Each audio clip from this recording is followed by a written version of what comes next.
we're going to start doing our What Would You Do? Is it going? Yeah. Great. Off to a flawless start as always. Oh. Hi, ma'am. All right, our topic for today's What Would You Do episode is, the question is, how can I stop my negative self-talk? So that I can love myself better and be a better BFF to myself. Great. Way to tie it right into our theme of the week. I agree. Love it.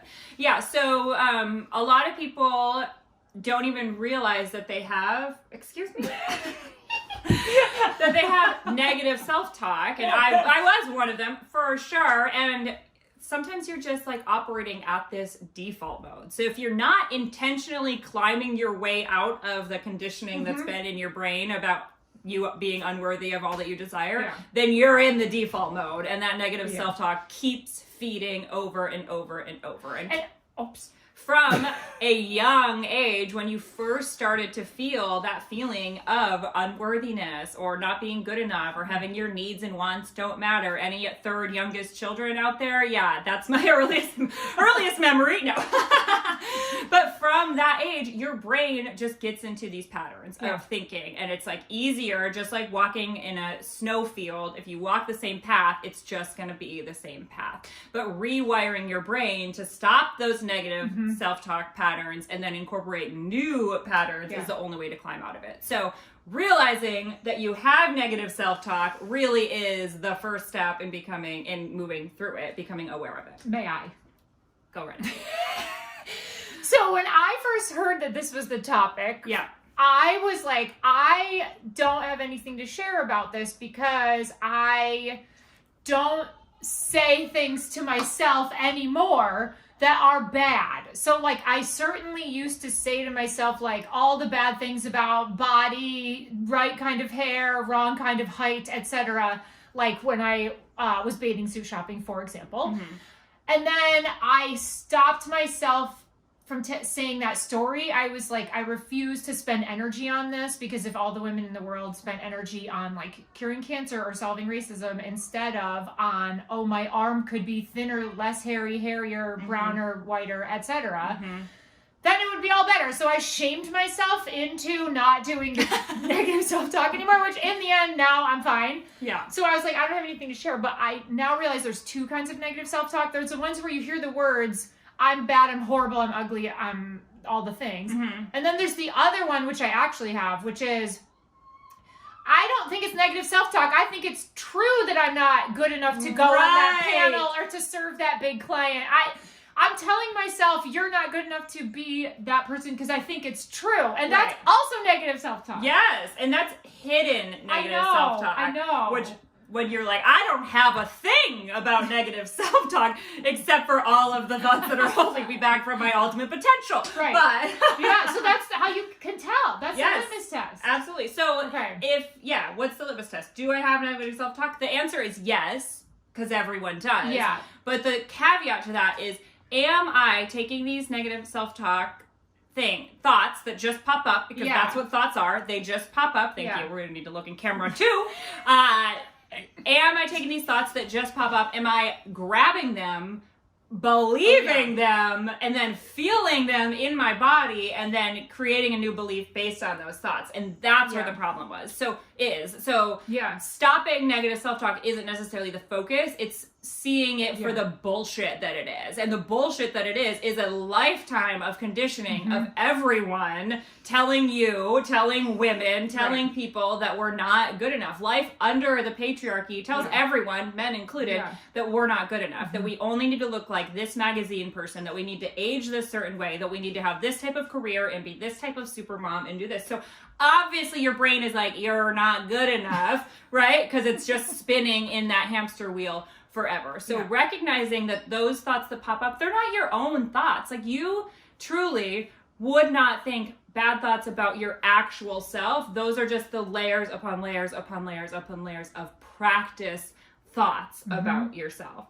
So clearing them, like accepting the fact that thoughts pop up, and being ready for them, and having the power to decide if you want to hold that thought as true or not. And so that's where the biggest deciding factor comes. And then replacing it with something more empowering. For example, so all we do is I know. Wait, that's a negative self-talk. We are great at everything.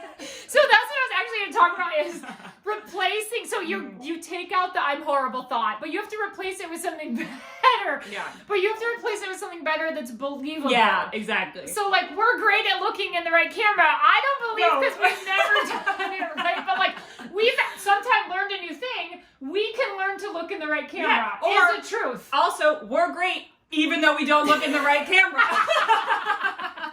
Maybe even. Right. And now that we've climbed up this step stool, now it's like, actually, we're great because we don't look in the right camera, and we can set an example that imperfectionism is the true beauty in what we bring to the table. So climbing your way from I'm a poop that never does anything to I'm the greatest person that's ever lived ain't gonna happen. You gotta tiptoe up that ladder. So recognize it, deciding if you want it, and then climbing out of that pit. With a real mantra that feels like you can believe it enough. Because if you put too big of a mantra, you'll just be like, that's not even true. And then it makes you go the other way, back towards your bad self-belief. So it works against purposes. Also, another thing we're not great at, but we should acknowledge, we don't set a timer for this and we can only talk for 10 minutes. I have no idea how long we've been going. I'm going to check. Let's see. This don't have a timer. Well.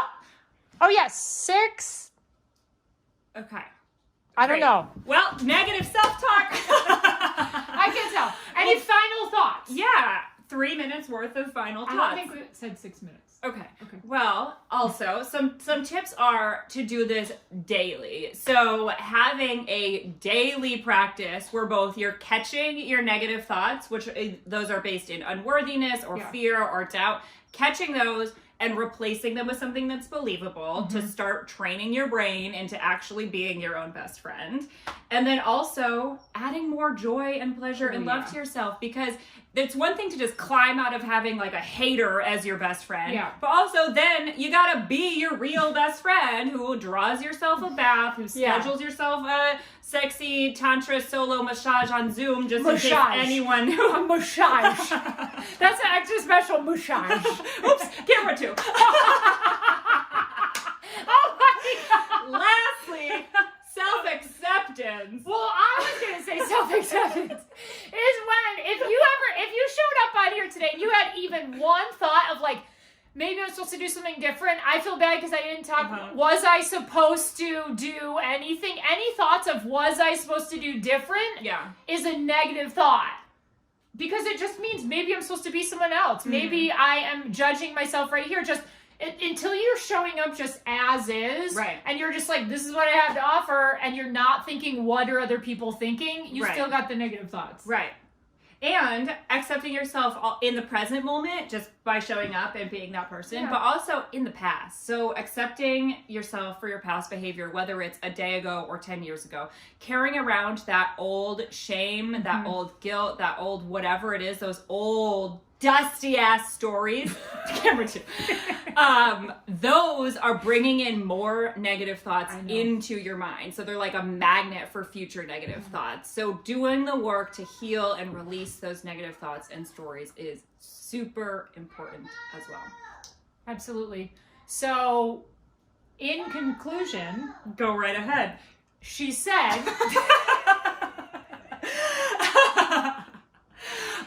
the other thing is self-approval. So self-approval goes one step further than self-acceptance. Self-acceptance is I love it, accept myself. And for me, that has a connotation of like, tolerance. Even though but self-approval is like, fuck, yeah, that's me. I showed up and I forgot to look in camera 2 every time that I did this. And fuck, yeah, I'm doing this. And fuck, yeah, I slept in yesterday. And fuck, yeah, I was lazy. So like self-approval is really the ultimate goal for me each day. Yep. And in that, we also would like to say thank you for coming to our show.